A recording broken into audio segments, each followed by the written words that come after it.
everybody. What's going on? We're Side After Dark. We're back for another podcast. We're back. We're your favorite maniacs, the music maniacs. We're talking about music, and we're talking a lot of shit. As usual. That's just what we do. And that's how it goes. Keep it snarky. That's the new thing. Keep it snarky. Keep it tame. You know? Yep. Keep it jumping over grasses and green fields. That's what we do. Yeah. So today, we're talking about probably the newest artist that we've done on our podcast so far. He was just born yesterday. I think he's like 3 months old. We were there. We were at the hospital. And we were like, this kid's going to make some great music. Yes. We're talking about that Australian bloke. That goes by the name of the Tame Impala. What? Walla Walla.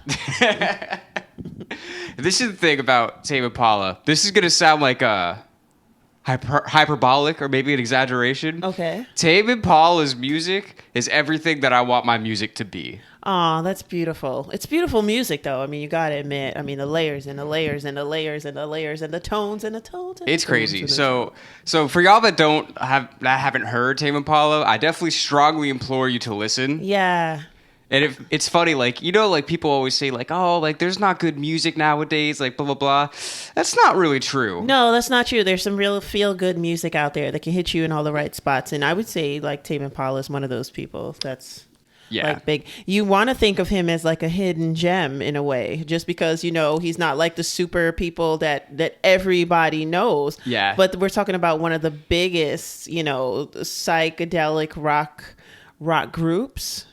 Rock forums. What is a group? Rock gatherings. What does a group even mean nowadays? You know rock what I mean? Productions. Yeah. One of the biggest psychedelic rock productions. Right. So we talk about Tame Impala like it's a band, but it's really not a band. It's one person. Yeah. By the name of Kevin Parker. Yeah. Right? Yeah. And it's funny because I was thinking why does he even like let that be like the perception? Like that it's a band. Yeah. And then I realized a few things. Like one, it's probably he wants to bring up his boys that he came up with. Yeah. To like, you know, bring them on the road and they're going around the world together. And then also he seems like, you know, he's not a guy that's wants to be in the spotlight. Yeah. So I feel like by going under the Tame Impala name and not just being like, oh, this is music by Kevin Parker. It's like it allows him a little more anonymity.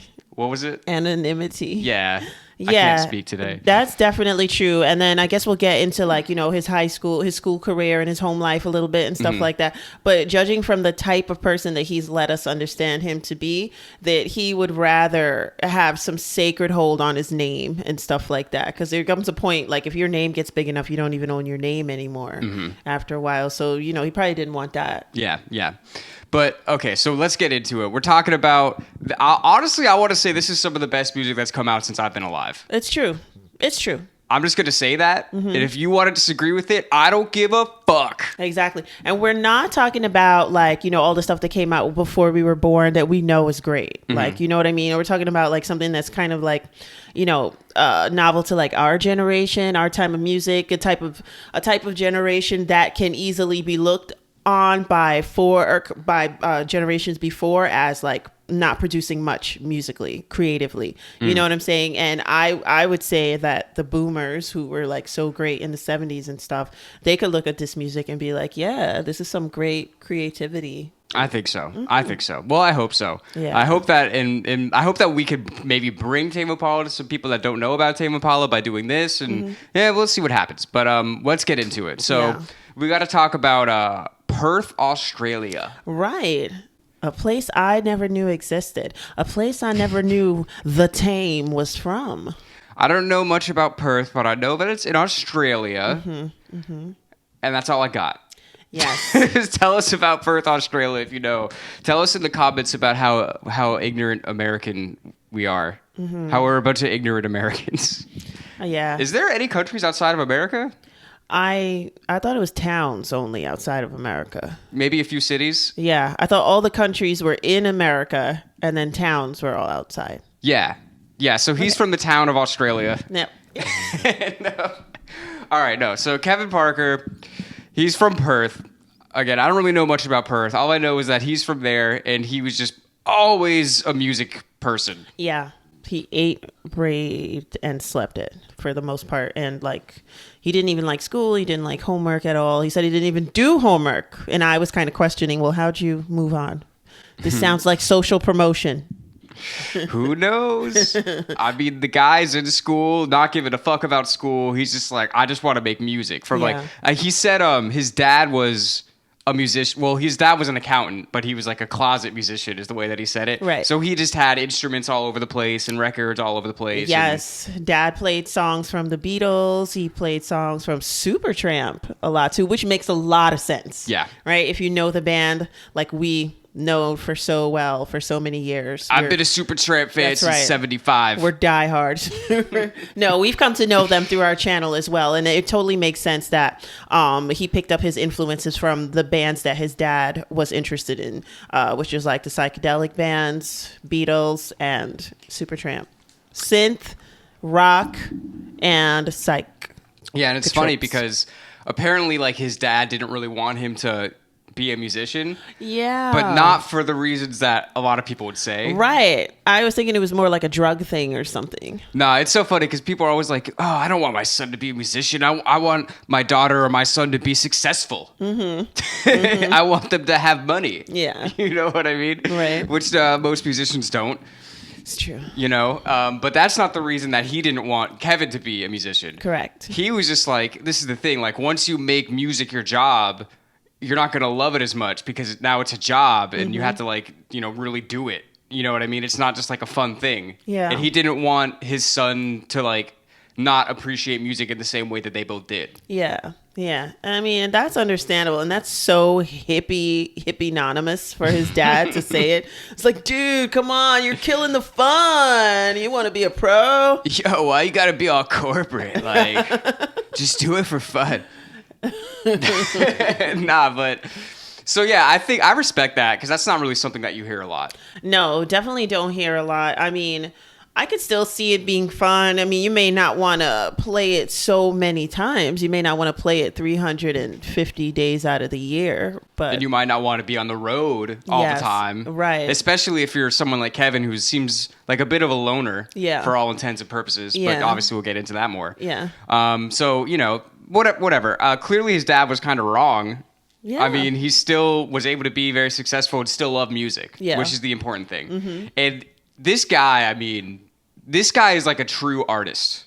Yeah. I mean, this guy's not making shit just to like be famous or even to go all these places and play shows. Like, he's literally someone, and you can just tell when you listen to it, that he's making this music because that's all he knows how to do. Yeah. And that's what he loves. Yeah. It's so interesting. How cool for a musician to make music that touches him or her personally, right? And that's all they can think about and all they want to do. And it's like little by little, you're tapping into yourself and us as well, the listeners. It's just like, oh, how'd he know I was going to like that? Like, that's basically because he liked it. You know what I mean? Yeah. So that kind of makes you feel on some type of mystical way that you're like connected to that person, even though you don't, know them at all. Right. Like, it's crazy. Yeah. So okay. So he grew up in Perth, loving music.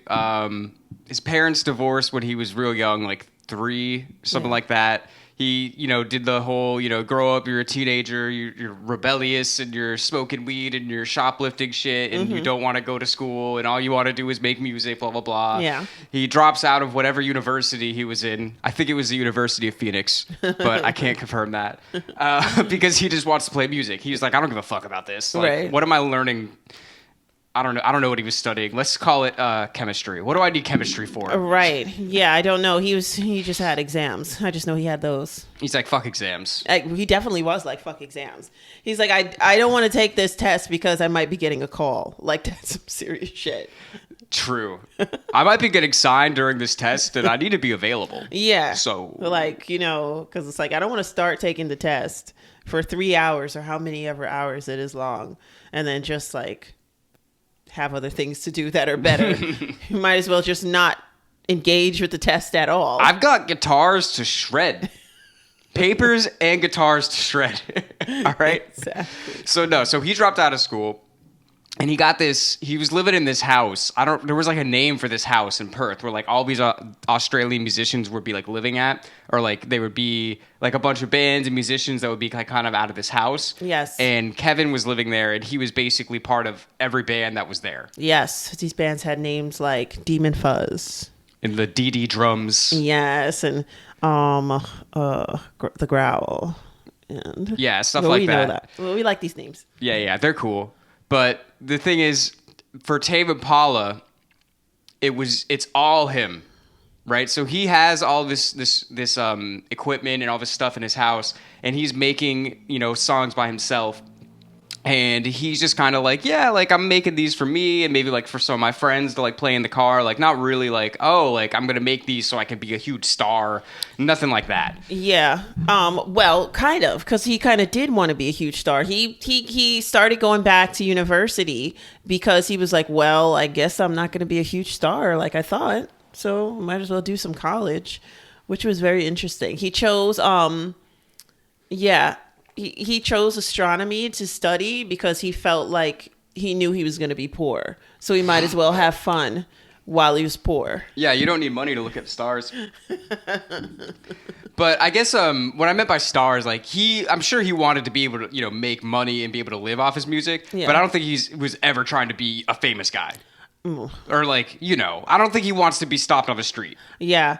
No, I don't think he wants to be stopped on the street, but he definitely wanted to be a famous rock star, which is the oddest thing on the planet. Because I can get that kind of feeling. I can get totally being an introvert and still wanting to be a famous rock star. Because it's not necessarily about the chase down and the fandom and stuff like that. It's about like the camaraderie of your other peers accepting your music and you know what I'm saying, and the whole corporate music industry accepting your music and saying, yeah, we're going to put this up there as music, because then they don't necessarily validate you, but in a way you feel some type of validation when you get like an accolade from them. So I can understand wanting to be bigger, because you already know you're not a total idiot, but when you get your degree, from school and stuff like that, you're like, yeah, like, you know what I mean? But you're not dumb. Right. But now I have the certification. So if you want to say that I'm dumb, I have the paperwork right here. Okay. Yeah. So I don't know. I guess it's like kind of like a give and take. Yeah. It's like, he wants to earn like, admiration. Yeah.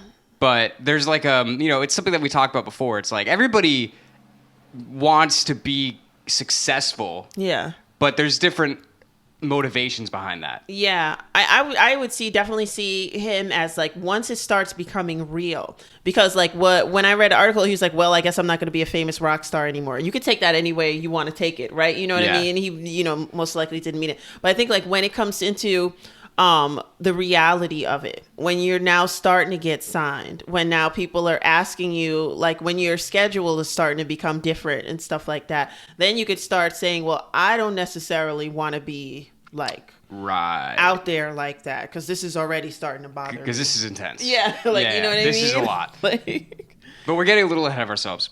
So don't get ahead. So don't do it. Hey, relax.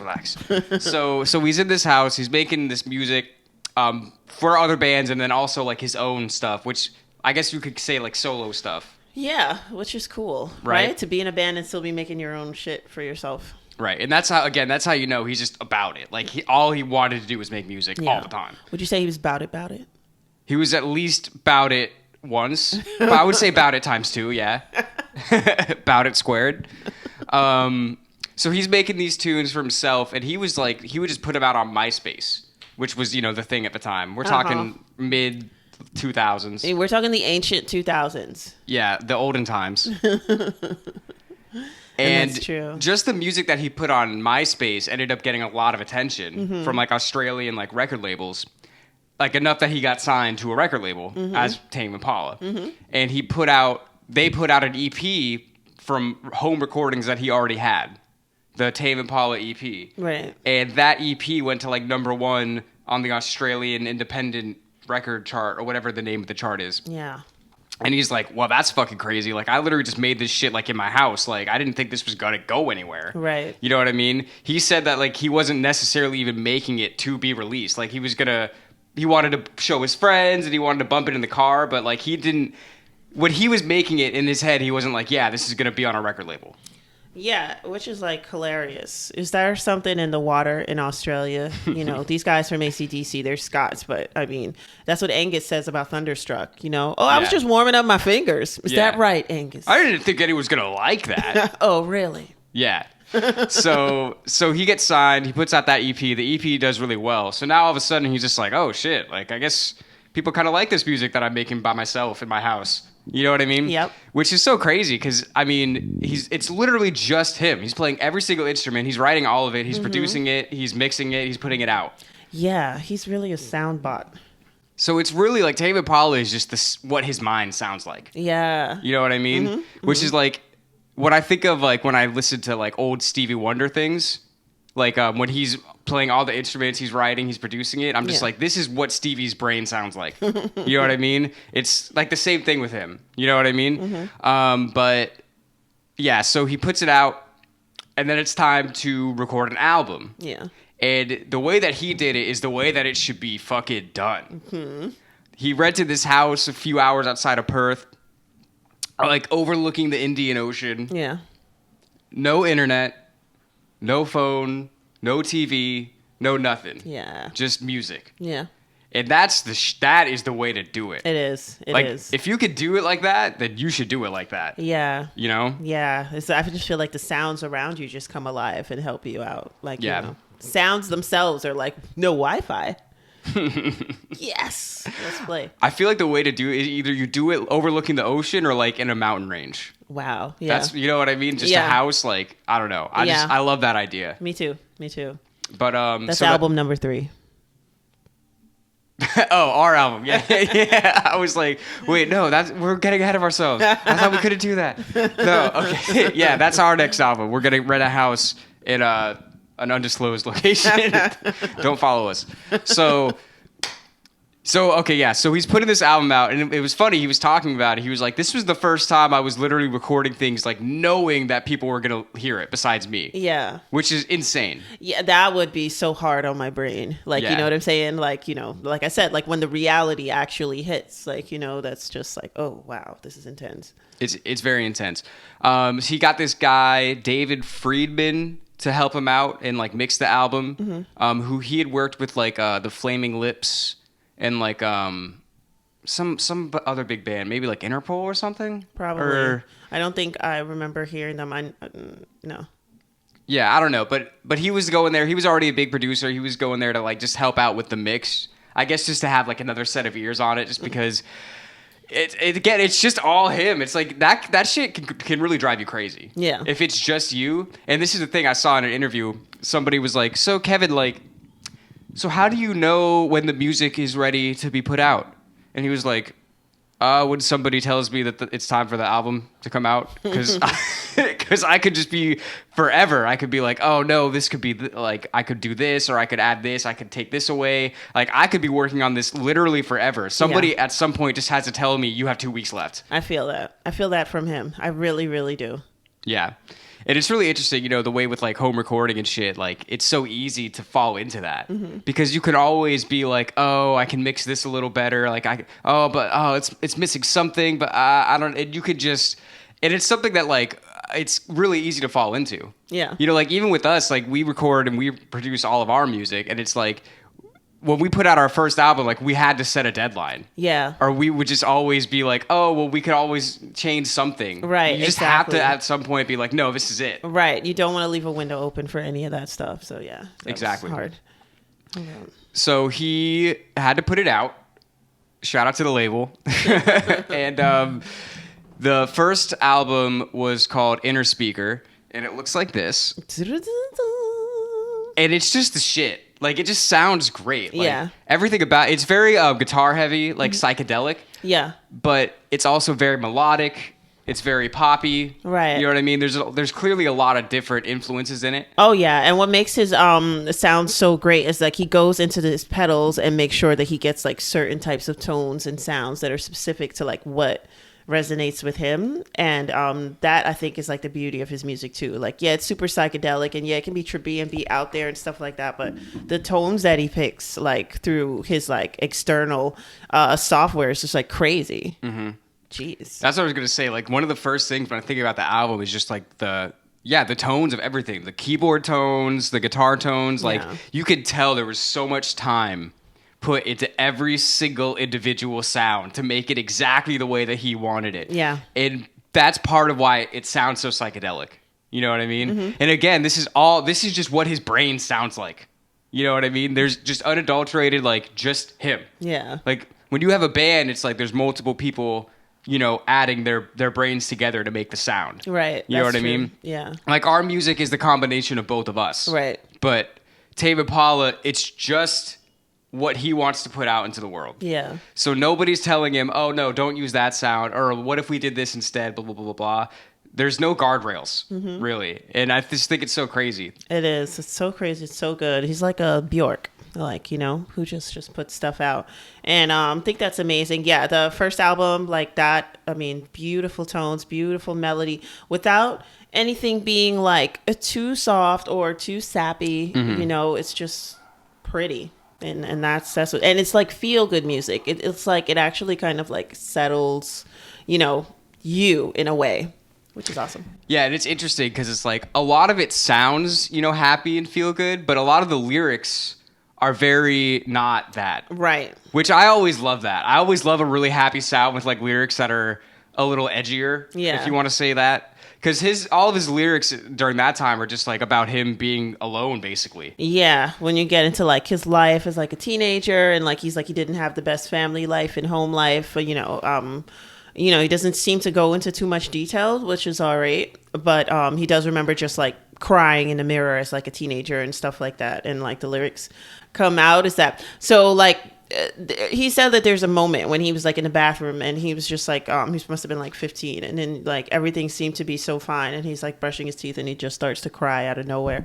Like that is like his music in a way, like, you know what I mean? Yeah. Like, where'd this lyric come from? Right, let's accept it. It's part of it. But it also really makes sense, like when you think about like the time that you put into making this music and you're doing it by yourself, you're gonna be alone most of the fucking time. If this, like, you're just in a room surrounded by instruments all the time. Like, you don't even have a drummer to just fuck around with. It's just you in a room forever. Because he was the drummer in another band. And now what are you gonna do? He's got nobody. He's got nobody but himself in his mind. Yep. You know what I mean? You wanted to be the virtuoso, Kev. How about that?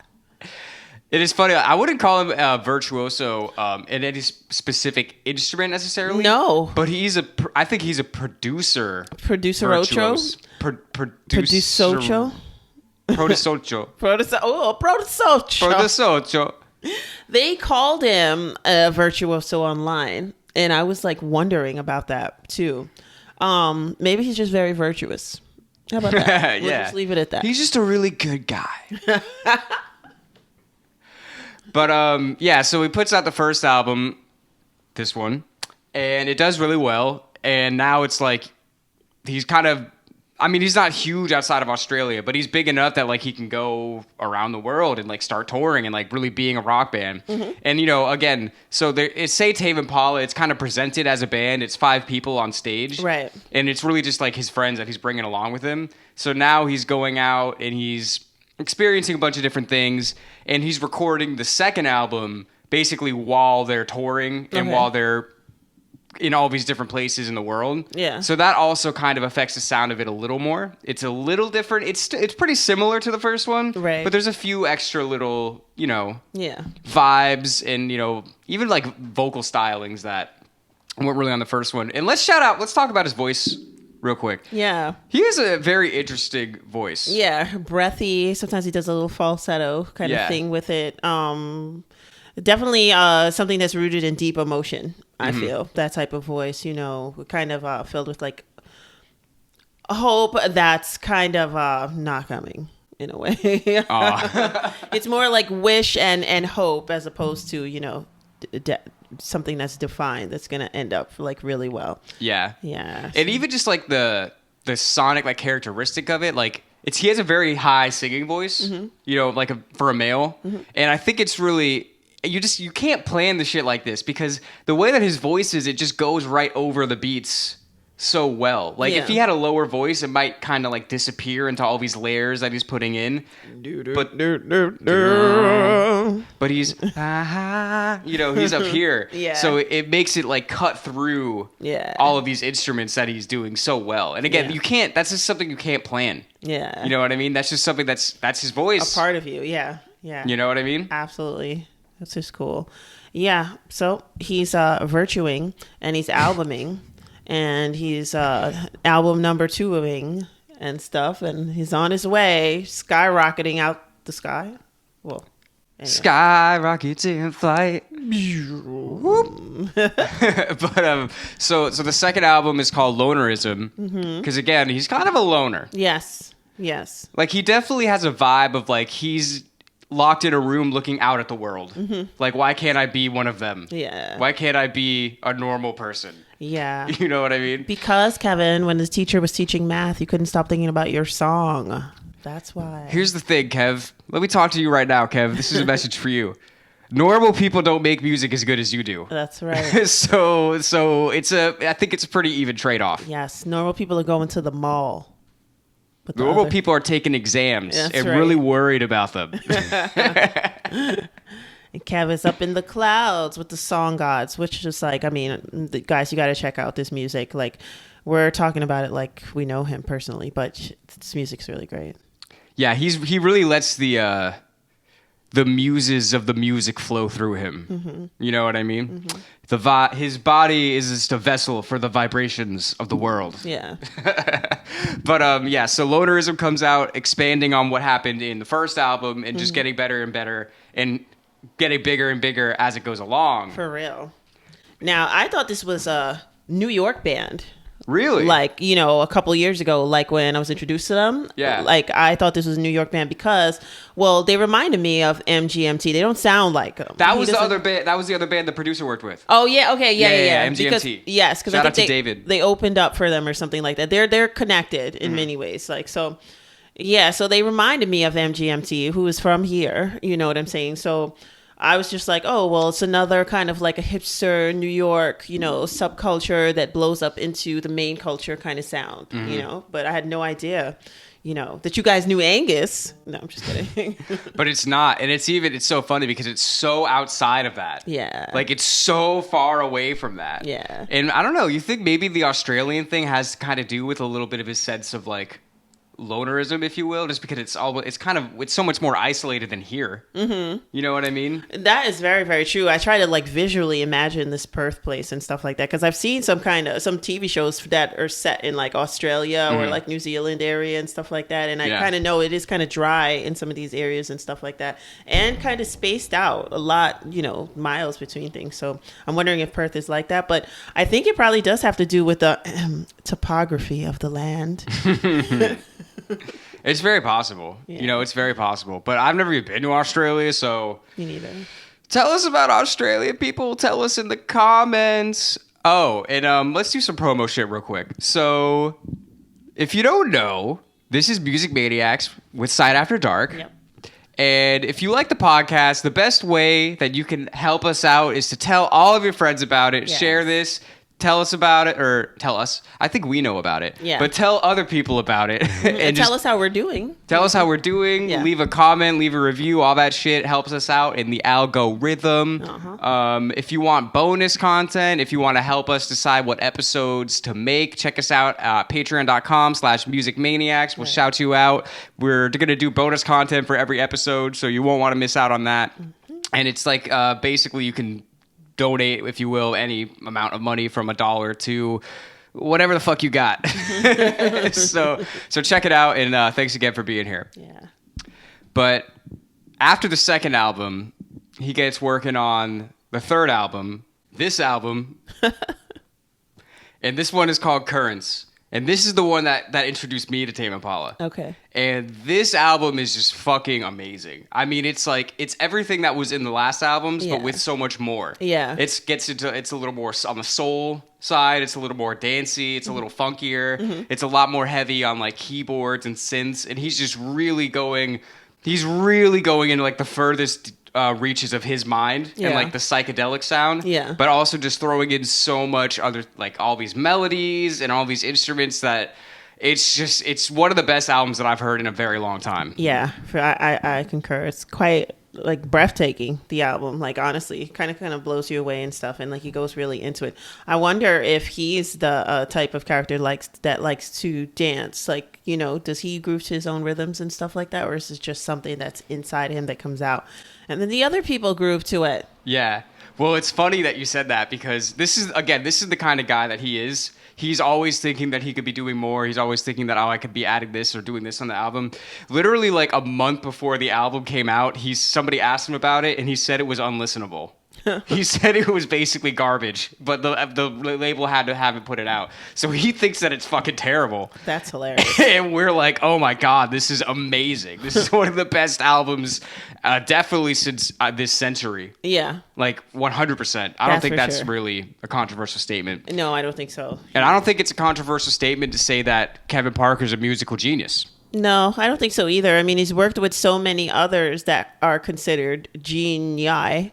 Mm-hmm. In the world. So like, you know, I don't see why not. And not just for that reason. Well, it's because of how the music hits you. And it was because all you got to do is like, look at the details in the album and you'll see, like, did somebody play poorly on that synth? You know what I'm saying? Is somebody's guitar something that you don't want to hear ever again? Yeah. Or like, you know, like every layer that he put into it is something that you want to hear over and over again. Mm-hmm. You know, I don't even know how he, as a producer, takes out and throws away things, because I know, like, I had it, like, before we met, like, I used to do my own beats and stuff like that, and then so did you as well. Mm-hmm. But there would be like a sound in a track that I could just hear over and over and over again until the song like ran out. And like, you know, I don't know how he like puts in and then takes away, and it's like, oh, they've had enough of that, and you know what I mean? Right. I think about that all the time, because it's like, I just wonder how he starts a song. Yeah. Because, you know, first of all, he's really fucking good at the drums. Yeah. And, you know, all the drum beats, well, obviously every instrument is him. So some of the drum beats... He was a drummer himself. Yeah. So some of the drum beats, I'm like, oh, wow, this is fucking great. I'm like, I wonder, did he start it with the drum beat? Did he, like, write the lyrics? Did he just write the chords and then fill it all out? Like, I really am curious, like, how the process works. Yeah. And the thing is, like, I don't think we're ever going to really know. No, I don't think so. I mean, and I feel like even if you ask somebody like him, it's probably a different process for, like, every thing. Yeah. You know, and he probably would answer that way too. Like, and this is the first album that he did without David Friedman. So this is 100% completely him. He didn't even have an outside person mixing it. Yeah. Like, the entire thing is just him. Every single aspect of the album, except probably the artwork, is literally him. So it's just fucking mind-blowing. Uh-huh. And, you know, the reason I said, like, I don't think we'll ever really know his process is because he's not one of those guys that just puts everything out there like that. And, you know, it's funny, like, we were listening to a video about him before, and somebody referred to him as like, oh, we were learning more about the mysterious frontman of Tame Impala. It's like, I don't really know if he's mysterious. I don't think so either. I think he just doesn't want to be around a whole bunch of people all the time, and that's just it. I think he probably chuckles at stuff like that. Yeah, he just doesn't put himself out there like that. And it's funny, this is something that we talk about all the time. Like, to be, like, an artist in this time period, like, there's so much other shit that you have to do. Yeah. Like, I mean, like, you look, like, take us for an example. I mean, we're doing, like, so many people find our music from our YouTube, like, reaction videos or, like, the podcasts that we do and all this shit, when all of this other stuff is really just to get our name out there so we can get the music out there. Right. And which is so many people, you know, they'll be more famous off their social media or something than off the music. And then that helps the music get bigger, blah, blah, blah. Right. Like, in today's day and age, it's so hard to be a huge artist just purely based off the music. Right. But it's something that Tame Impala is really able to do. Yeah, definitely. I don't know if no one's forcing him to do that. And I don't know if it started, I don't know if it's because like he basically started in like 2007. So it was kind of like right before the whole like, you know, we're all at the mercy of the social media propaganda and promotion. Like, you know, so I don't know if that's why it is the way it is, because there are a lot of like 2007 and pre-2000 people that I think about, like that are like that, let's say like Rihanna, you know, that came around that time, and like Beyonce, other people like that. Like those people you don't really see them heavy on their social media and trying to get you to like them personally. Right. Like, you know what I mean? Right. It's just like, okay, I'll do this commercial, this here, this. You think I'm great? That's great. Buy the album. Good night. Like, you know, like, or buy my makeup. Yeah, you know what I mean. I feel like if Amy Winehouse were alive, she'd be the same way. Oh she's yeah, like a she wouldn't need it. 2007 person too. Yeah, it's just sheer talent. The sheer talent or a great marketing machine that makes you not to have to do the footwork or the dirty work yourself. Right. Yeah. And what I'm saying is just like the music is just so good that you don't really have to have a huge marketing thing around it. It's just like, did you hear it? Yeah. Like, that's it. Yeah. Like, that's the fucking marketing. Yeah. And speaking of Rihanna, even she covered one of his songs. Yeah. I mean, he's worked with Kanye. He's written songs for like Travis Scott. Like, we were talking about this before. He's your favorite rapper's favorite band. Yeah. Like, everybody that really fucks with music pretty much fucks with Tame Impala, it seems like. Right. That's what it seems to be too. Yeah, I mean, such great music, and we're happy for that, especially coming out of this generation where, you know, we get kind of SHITTED on for, you know, not having great music. I put 3 T's in that word. So yeah. You sure you don't want 4? No, sorry. Oh, that's overkill? 2 My D's. bad. No. My bad. 2 Ds. Yeah, and it's one of those things. It's like people want to say like, "Oh, the generation doesn't have good music." It's like there's good music. It's just you're not gonna find it in the places that people like older people found it when they were coming up. Right. Yeah. You know what I mean? It's not going to be top 40. No, because unfortunately, what is good is not necessarily what sells. Yeah. And the only thing you're gonna ever hear on top 40 is what's selling. Yes. You know what I mean? Like, but true. even back in the day, though, I mean, you would hear like the Carpenters and shit on top 40, but like you would never hear Joy Division on top 40. No, you definitely wouldn't. You definitely wouldn't hear them, and like, you know, a lot of the pop stars felt like they weren't even really respected in a way. Sometimes your hugest pop stars, you know, a lot of people won't even kind of respect them because they're on a top 40 and stuff like that. Right. I was watching like a Beach Boys thing, and like one of them was like, "Real surfers don't even listen to our music." Damn. Well, you know who does listen to the Beach Boys? Tame Impala. Kevin Parker. Mm-hmm. But yeah, no, I don't know. I think that's weird. And then also, not to bring it back to us again, but it's like we have people that, you know, have found our music from this other shit that we do that are like older, and they're like, "Oh, we really like the music." And it's like, yeah, like that's cool, and like we're glad that you've seen it, and it's like you wouldn't have found our music if it wasn't for all this other shit. Like you didn't hear anything that we did on, you know, the radio, right? You know what I mean? So like there is really good music out there. You just gotta look for it. Yeah, you know what I mean? Absolutely. So I kind of like I hate when people say there's not good music now, but I understand why they're saying it. Yeah, you know what I mean? Mm-hmm. Mm-hmm. But that's kind of a rant. So yeah, so Currents, this album. It comes out, and that's really what breaks him. Yeah. I mean, now it's just like, okay, he's 100%, like, you're one of the biggest rock bands in the fucking world. Yeah. Like, undeniable. Yeah. You're working with all these other huge artists. Like, right. And even if people don't necessarily know who Tame Impala is or who Kevin Parker is, like, the sound kind of gets out there. Right. You know what I mean? Definitely. And you want to kind of gravitate to it. It's good music. Yeah. And it's so funny. So then he's winning awards and shit. And like I said, so it's really all him, but he always brings his boys with him as Tame Impala. So whenever they're getting awarded or interviewed, like it's not just him usually. Right. But it just makes me laugh. Like I saw one video that it won album of the year for some award show, and all 5 of them get up, and Kevin's just like, and the rest of them are like, because they don't really have anything to do with it. No, they really definitely don't. Composers should start making their own little awards sections and stuff. Be like, I want to give this award to myself, not just myself, but to my drummer on my second album. Yeah. Because, you know, compared to like my drummer on my first and my third album, you really shunned through and did exactly what I wanted you to say and do. So we need those hired hand awards. I don't know how they're going to make it. He should start the Impala Awards. Right, exactly. for the hired hand musicians. It's just so funny to me because they're not even, I mean, they play live with him. Yeah. But they're not even on the album. No. Recording in the studio, he does it all on his own. He does it all, so it's like the album is winning. It's Yeah. like they had nothing to do with it. Yeah. He's like, fuck that, you're not coming in here. But he's just, again, like he's been playing in bands with these guys for so long that like he's bringing them with him. Like Yeah. he's bringing the crew, basically. Yeah. Which is cool. I respect that. I do respect that. I just still think it's kind of funny. I wonder if any of them just gets tempted, to just go off the rails once, just bust out a solo or something like that against Kevin's wishes. I don't know about that. That'll be your last day on stage, buddy. But I want to tell a fun story that I have with them. So Tame Impala is probably one of the best concerts I've ever been to in my life. Uh-huh.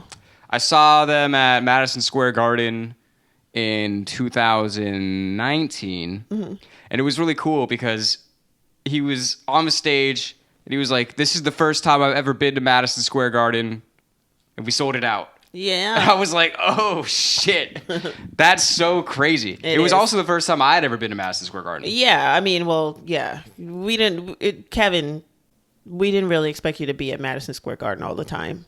Coming to see the circus. He never expected to be at Madison Square Garden. Right, yeah. There's no chance. Yeah, it's got to be that's your first time there. It's like, you're not coming all the way over here to watch the Knicks play, right? No.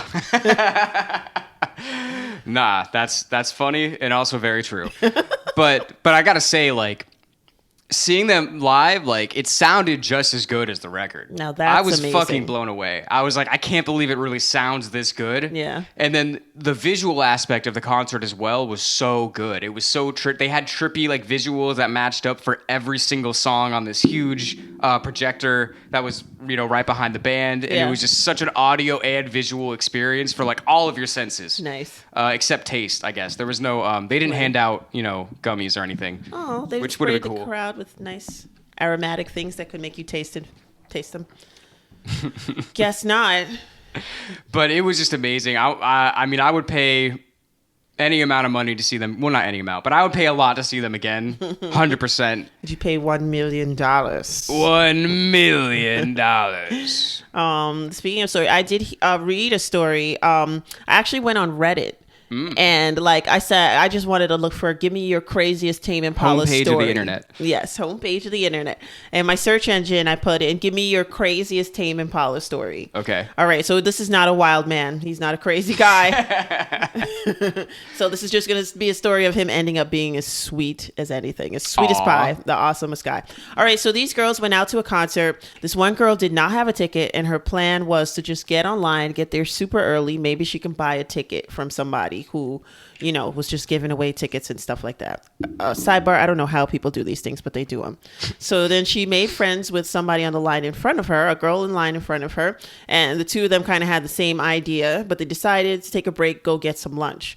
As they're going to get some lunch, they see these three handsome guys walking in to get like tacos and it turns out to be Kevin and then two other quote unquote members of Tame Impala, right? So they're talking to them and they're having a good time, blah blah blah. And she tells him she doesn't have a ticket and whatever, and he actually says he could probably get her on the guest list. He was like, he's not promising her anything though. He's like, so he's just going to call and ask if he could. So she actually goes to the window, the ticket window, and she asks, and it turns out that yes, somebody left her a ticket and a +1. So Tame got the tickets for her. Wait, did she realize it was him? Yeah. Oh, okay. She definitely knew. Yeah. And then she was talking to him and all the stuff like that and gushing and all those things like that and saying how, they were online and they came to see him and stuff like that. But that's a cool moment. Don't you think? What a cool moment when the rock stars are going next door to the concert venue to eat some freaking tacos and stuff like that. Well, I heard the MSG food is garbage. I heard it tastes like pine sol.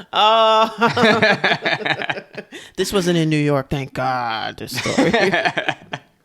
Yeah, well, again, he really just seems like that kind of guy. Yeah. Like, he's not really into the whole fanfare of it as much. Shebang. He's just like, we'll go grab a bite, before sound check. Yeah. You know what I mean? Yeah. And that would kind of look bad on him, right? Like if he had hater blockers on, you know what I'm saying?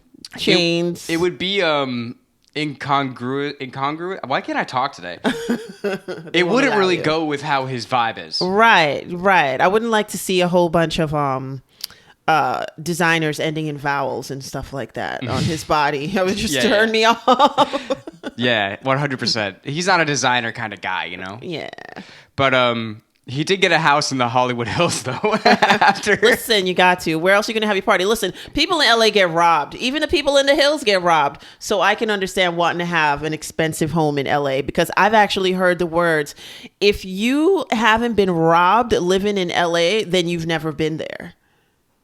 And I'm afraid. Okay. Guess where I'm not going to live. Yeah. Also, I don't like earthquakes. Yeah. Nope. I'm more comfortable with hurricanes. So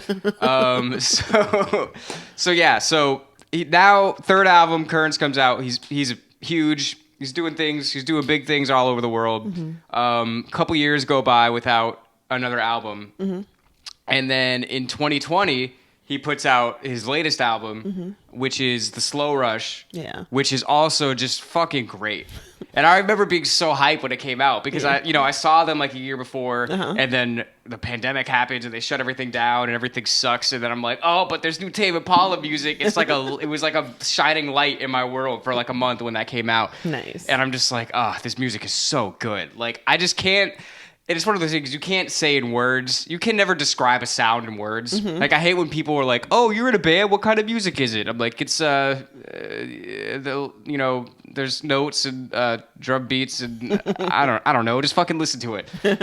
You know what I mean? Yeah. So it's like, just talking about this. I wish we could play some, but we'll get copyrighted. Yeah. But it's like, just talking about these albums is just so hard to express how good it sounds. Yeah. There's so much sonic experience, and then you yourself get such a visual experience just by listening to this music. It's like really, really good for you. It's great. Like to me, it's great. Like walking music, thinking music, dancing music, partying. Like it's all encompassing. So that's the kind of dope thing about being a virtuous genius. Is that what we call it now? Yeah, something like that.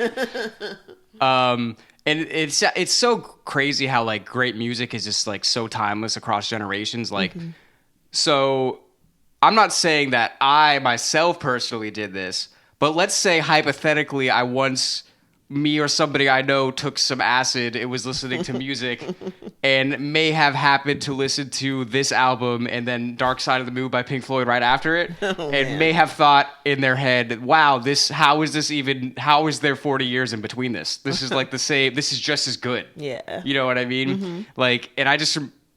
somebody I know remember was thinking, holy shit, this is just so good. And it's just like, so like the sound is just so encompassing. Like you can really just get lost in it. Yeah. You know? Yeah. Oh my gosh. Yeah. It's so true. And it's just like, the willingness and the freedom to go that deep into music to create that is just, astounding, I would say, because like you mentioned Pink Floyd, and then you mentioned Kevin too, and it's just like, well, I just see images of kind of like Roger's face and like David's face, and it's like, well, it seems like they're similar kinds of thinkers in a way, like, you know what I mean? Roger Waters and David Gilmour from Pink Floyd. My personal friends. I'm sorry, guys, I didn't. I try to do more context now because I forget. Some people don't know all the shit that we know. Yeah. So yeah, just going off your mention off of Pink Floyd. So Roger Waters and David Gilmour. When you look at their faces and you kind of think about their thought process and how they play their music and stuff, there's a lot of like camaraderie, similarity between them and Kevin Parker. I feel. I definitely feel more of the David Gilmour. Me too. Kevin Parker. I just wanted to mention Roger because he's like the writer and stuff that, and David's more like the player. So I didn't want to leave Roger out. Roger's a little more bitter, though. Yes, so David is. Oh God, I don't want to say softer. Yeah, in a way. He's nicer. Like it's he's got the prettier voice. Even their voices I didn't even think about that until just now. Yeah, they got kind of those higher, like softer voices. Right. You know what I mean? Yeah. Like there's a light at the end of the tunnel. With Roger, it's like this is fucked. Yeah. In a way. Like, well, there's zero chance that Kevin Parker didn't listen to Pink Floyd. There's zero fucking chance. like I'll put my life on that. I'll bet money I don't have that fucking Kevin Parker listened to Pink Floyd when he was growing up. All right, so I don't think that's a coincidence. No, but I definitely see what you're saying there. Yeah, because I feel like they could have hung out. It's one thing to feel like your new artist is biting off your old artist, and there's another thing to feel like he fits with them. You know what I mean? Yeah, there's never like a time where I've been listening to Tame Impala. I'm like, oh, he's just trying to be this, or he's trying to be this, or fit into that, this kind of realm. It's like, nah, like it always really feels like it's just him just doing whatever the hell he wants that sounds good to him. Exactly. And then it just so happens that it sounds good to a lot of other people. Exactly. Now, if he came out with a dance hall track, that's when I'd wonder. It would be fire. It probably would. It would be it would be fire, but then it'd be like, what's he? He's greedy now. He's it's just like, getting whoa. greedy. It's like, yeah, I moved to Jamaica and I recorded a new album there, and that's why it sounds like this. But I don't even know. So yeah, so he puts out the new album. Listen to that one. I don't have a shirt for that one, unfortunately. But it's called The Slow Rush. It's awesome. And that really wasn't that long ago. I mean, that was like a year and a half ago that came out. So that's like the most up-to-date thing. But every single album that they've put out, I keep saying they, but him. Every album that Tame Impala has put out is just fucking great. Like, there's not one of them I couldn't recommend to a friend. Yeah. You know? I can see that. It's really good stuff. We love you. No, I'm just kidding. It's a silent moment. Insert awkward pause here. I'm just trying to think like what else to say. It's just like, again, it's like you can't explain how good the music is just talking. Right. So you got to go listen to it. If you get anything out of this, it's like if you don't know Tame Impala, you should go listen to it right fucking now. Yeah. And I've got to say, I love the culture of everything that surrounds Tame Impala. I love that the unofficial members are people that are in other bands. Like, that's insane. Like, I've never heard of like anything like that. You know what I mean? Where it's just like, imagine like the culture of like CBGBs, and it's just like, oh yeah, well, Sting is backing up Blondie this week and stuff like, you know what I mean? Yeah. Or like, just things like that. I could interchange way more people, but I'm just saying. Ramone also plays bass for the Talking Heads sometimes. You know what I mean? Like, things like that. So I think that would be like a cool thing if it happened more often than not, but I'm okay with it being their only thing. And I think that's as far as I understand it, that's just a byproduct of being from a place that's not very big and heavy on musicians that are great. Exactly. Kind of like the AC/DC thing when you were talking about like when they found Bon. And like the brother came home. There's only so many musicians in Perth that are like really like, I want to do music. Yeah. You know what I mean? Yeah. And like we were saying before, like they had that house where like all these musicians were just going in and out. So there really was like, I don't know how big the scene was in Perth, but I bet it was very strong. Yeah. You know what I mean? Like all of those people knew each other. Yeah. Yeah. I could see that. Versus like perfect contrast, New York City. You might know a lot of people, but the scene, it's too fucking big to know everybody. You're not going to be that tight knit. Like if you're from a smaller place and there's only less people that are super dedicated to music and like music is my life, you're going to eventually be gravitated towards those people. Right. Whereas if you're at a place like this, there's fucking 10 million people here. It's like there's a million musicians. Like I'm not going to meet a million people in my life. Exactly. You know? Exactly. Yeah. You could see someone at an open mic and never see them again in your life. Even if you really like them. And on the other end, there might be somebody that you would get along with super well, whose music you would really love, that you would just never cross paths with. Right. Because they might live uptown and you live in Brooklyn, or they're in the Bronx or whatever. And like it's just too fucking big. Right. That's true. I'm assuming, again, I'm just assuming this because I've never been to Perth. It's definitely not as big as New York City. Right. But it's probably not a huge city. Yeah, because they're so interchangeable, and like they've got like all the unofficial band members have got details in their own pages. Like I've been on their own Wikipedia pages, and they've got details of things that they've done. So it's not like oh, I just hired. Like, they got credits. You know what I mean? Yeah. Like so, yeah. It's really interesting, and it's so true. Like New York is like a total contrast to that. Like, of course. Yeah. So I guess I don't know. The main takeaway: Tame Impala is the shit. If you didn't notice. And I guess just the real thing that I get away, I guess like final impressions of like what I think of Tame Impala is just like such an intense, obvious love of music. Yeah. And then kind of like the camaraderie of what we're saying is just like there's such even like a culture around it, just of love of music everywhere. And you can just like really feel it when you listen to it. It's like this is music that's a lot of thought is put into this, and this didn't just happen on accident. Yeah. You know what I mean? Which is really, really cool. And it's about, what I love, it's about the music and not necessarily him trying to manipulate us to like him or his personality. Right. You know what I mean? Like, I'm sure he's got some diehards, but like, no one's going to be like, don't you ever say that about Kevin. Like, you know what I mean? Like, it's not that serious. Like, we're just going to like make music. Like, we're not going to hold him up like to the light and stuff like that, like, you know, and that's cool. And I really think that is why he continues to go under the name Tame Impala, because it gives him a degree of separation. Yeah. You know what I mean? So he doesn't have to be that. Right. You know? Yeah. It's true. Like, back up. No, I'm just kidding. Yo, chill the fuck out. You don't know me like that. You know Tame Impala. You don't know Kevin Parker. Oh my gosh. Imagine the music's all nice and wonderful and calm, and he's like this brawling fucking Aussie. Right. Yeah. What if he did a solo album as Kevin Parker and it's just punk rock? Like fucking just breaking glass against the wall type shit, like beer bottles flying around. Like, whoa. That would be great. Yeah. But I don't know. I mean, what else is there to say? It's just great music. Yeah, really great music that needs to be checked out and mentioned. And that's what we're doing. And it only took us an hour to do it. So if you're still here watching, listening, whatever, do all that shit we said before. Yeah. Check us out on Patreon. Listen to our music. Leave a comment. Leave a review. Tell your friends about us. Shout us out to all your homies. If you're like listening to this podcast and not watching, it's just dead silence. They're like, what's so funny? Yeah, watch the video if you can. We throw a lot of things in. And that's pretty much it. Thanks for being here. Thanks for being maniacs with us. Yep. And we'll see you around. See ya.